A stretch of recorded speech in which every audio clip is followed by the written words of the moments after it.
kelompok 2 ingin memaparkan materi tentang subjek hukum internasional dengan submateri negara sebagai subjek hukum dan individu organisasi internasional. Sebelumnya, ingin memperkenalkan diri.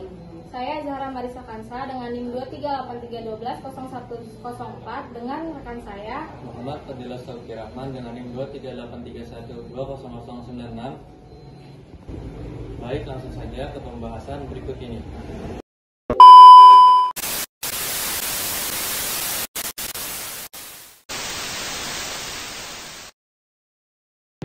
Sebelum masuk ke pembahasan, di sini saya akan menjelaskan tentang latar belakang subjek hukum internasional.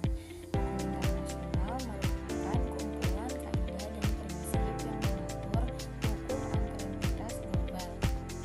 Dalam konteks ini, subjek hukum internasional adalah entitas yang memiliki hak dan kewajiban berdasarkan hukum internasional, serta mampu menjalankan fungsi tersebut secara efektif.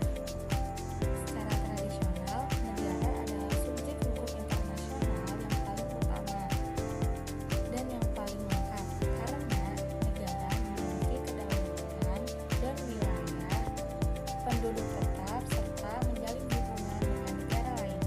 Negara memiliki hak dan kewajiban yang diatur dalam hukum internasional, seperti membuat perjanjian internasional, menjalankan kewajiban terhadap hak asasi manusia, serta tunduk pada mekanisme penyelesaian sengketa internasional. Konsep ini berkembang seiring dengan kebutuhan masyarakat internasional akan aturan yang mengikat berbagai pelaku hubungan internasional, tidak hanya negara, tetapi juga organisasi internasional, individu, dan entitas lainnya. Selanjutnya, kita lanjut kepada pembahasan yang pertama, yaitu negara sebagai subjek hukum. Pembahasan yang pertama yaitu negara sebagai subjek hukum internasional. Negara merupakan subjek utama dan paling penting dalam hukum internasional karena memiliki kewenangan penuh dan hak serta kewajiban yang diakui secara internasional.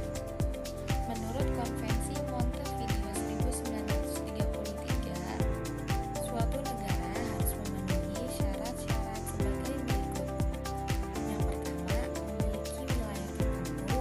Yang kedua, memiliki penduduk yang tetap. Yang ketiga, memiliki pemerintahan yang sah atau berdaulat. Dan yang terakhir, memiliki kemampuan untuk menjalin hubungan internasional dengan negara lain. Negara yang berdaulat ini memiliki hak dan kewajiban.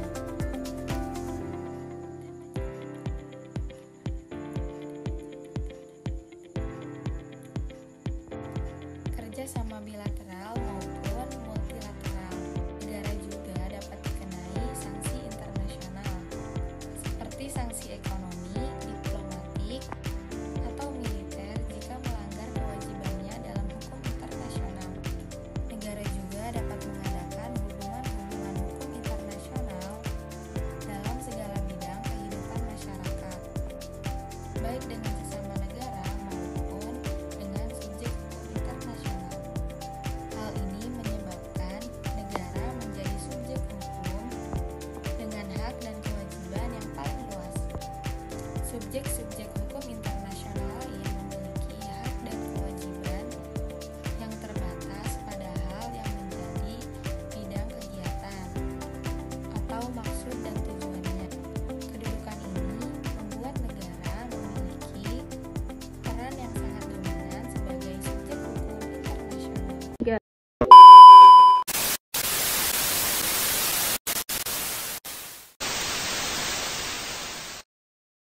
Baik, selanjutnya saya akan menjelaskan tentang individu organisasi internasional sebagai subjek hukum internasional.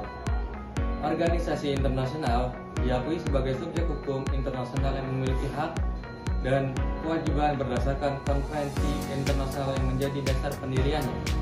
Organisasi ini memiliki personalitas hukum internasional, artinya mereka mendapat memiliki hak, kewajiban, dan kapasitas untuk Ingo tidak mengotomatis menjadi subjek hukum internasional seperti negara atau organisasi antar pemerintah, namun dapat memiliki status pengamat dalam forum internasional tertentu. Struktur organisasi internasional. Organisasi internasional biasanya memiliki struktur yang meliputi kantor pusat, keanggotaan, dan badan eksekutif, sekretariat, serta mekanisme pengambilan keputusan dan pengawasan keanggotaan. Peran organisasi internasional yaitu 1.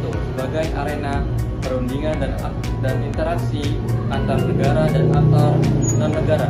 2. Sebagai instrumen untuk mencapai tujuan politik, ekonomi, dan sosial anggota. 3. Sebagai aktor yang dapat mempengaruhi kebijakan dan tindakan internasional serta menangani isu global.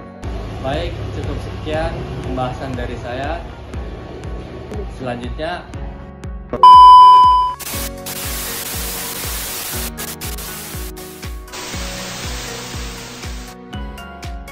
saya akan menyimpulkan pembahasan ini, yaitu negara adalah subjek hukum internasional utama dengan kedaulatan penuh dan kewenangan untuk menjalani hubungan internasional.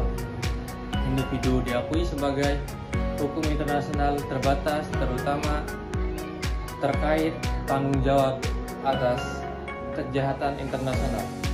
Cukup sekian pembahasan dari saya. Selanjutnya saya akan menyimpulkan pembahasan ini, yaitu negara adalah subjek hukum internasional utama dengan kedaulatan penuh dan kewenangan untuk menjalani hubungan internasional. Individu diakui sebagai hukum internasional terbatas, terutama terkait tanggung jawab atas kejahatan internasional. Sekian pembahasan dari kami, kurang lebih mohon maaf apabila ada kata-kata yang salah, itu datangnya dari kami. Assalamualaikum warahmatullahi wabarakatuh.